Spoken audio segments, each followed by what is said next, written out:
Welcome to Mr. Summer's Civics class. This class will be using a lot of technology and video lessons to help you understand the content. I'm going to start out by playing a short video that explains what civics is, so that way you understand what we're talking about when we keep referring to this new subject of civics that most of you have never heard anything about.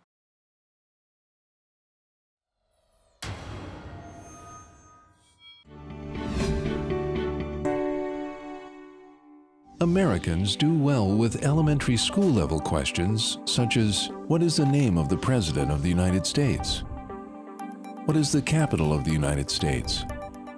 And who was the first president? However, of greater material importance are questions about the U.S. Constitution, legal and political structures of the American constitutional republic, and basic facts related to current political life and key political decision makers. When the Center for the Study of the American Dream conducted a survey of native U.S.-born citizens, they found 85% did not know the meaning of the rule of law.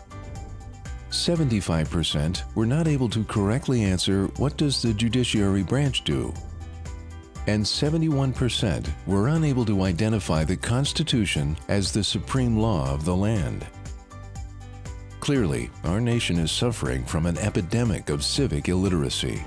In a democratic society, if you want to continue to have choices, if you want to continue to have rights, if you want to continue to exercise what was built into our system, which are checks and balances, then the people, the population, particularly our youth, need to understand that that is what they were given.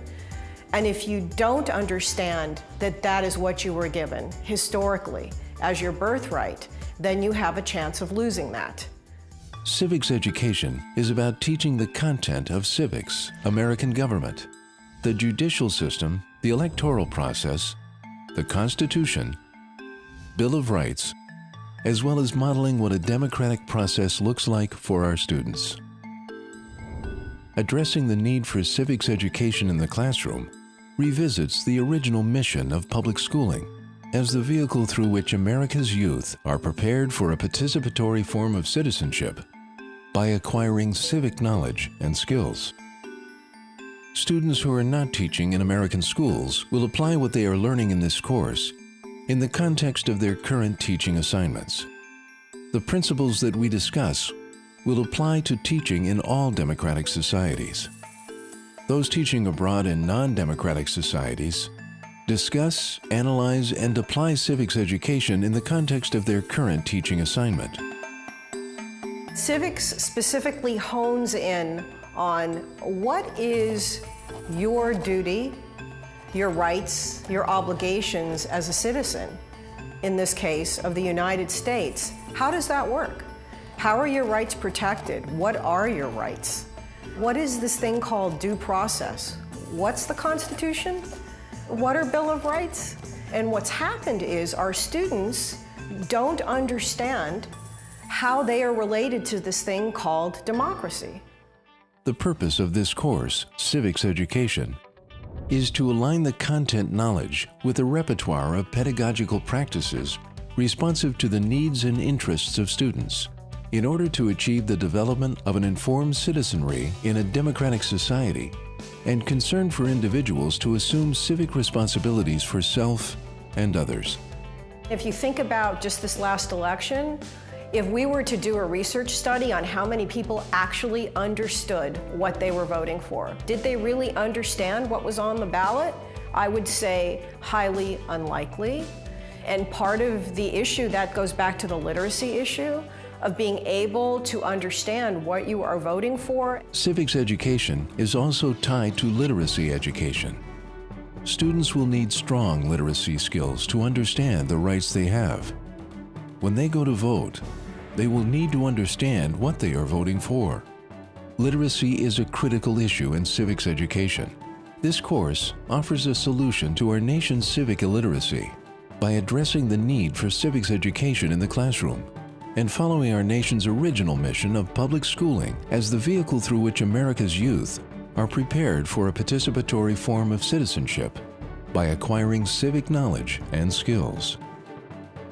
My belief is we have to start in our schools. We have to start this from the ground up. We have to realize that if we want to hold on and to nurture what we have created so far in terms of our government and in terms of our rights and our freedoms in this country, we have to educate our population to understand what their responsibility is.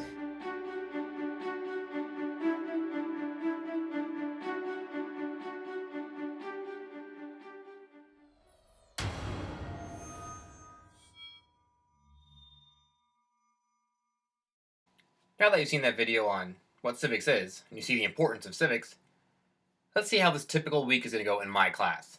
So in my class, I use the Canvas to put all of your lessons online.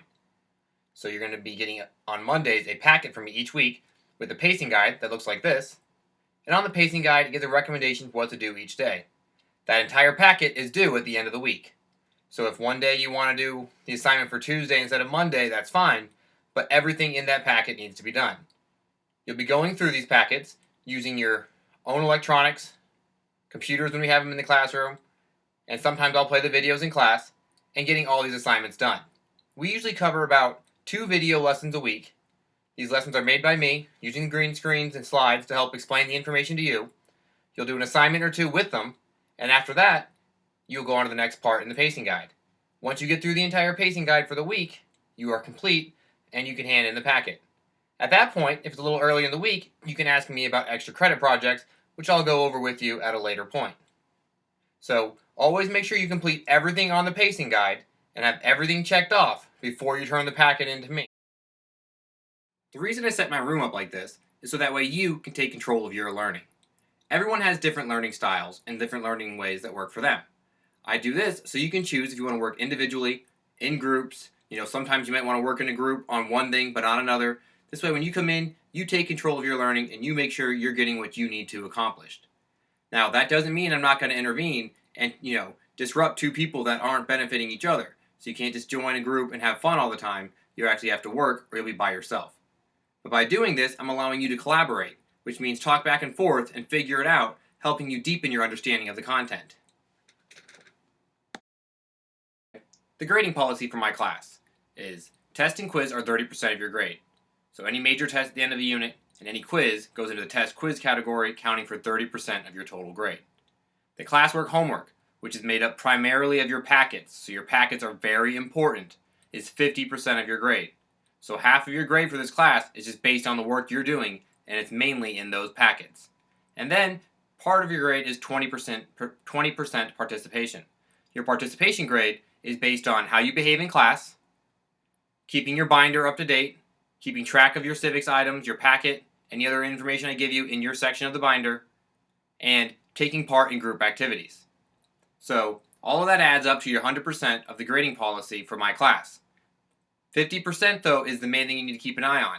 That 50% can make a big difference on the letter grade you get at the end of the quarter.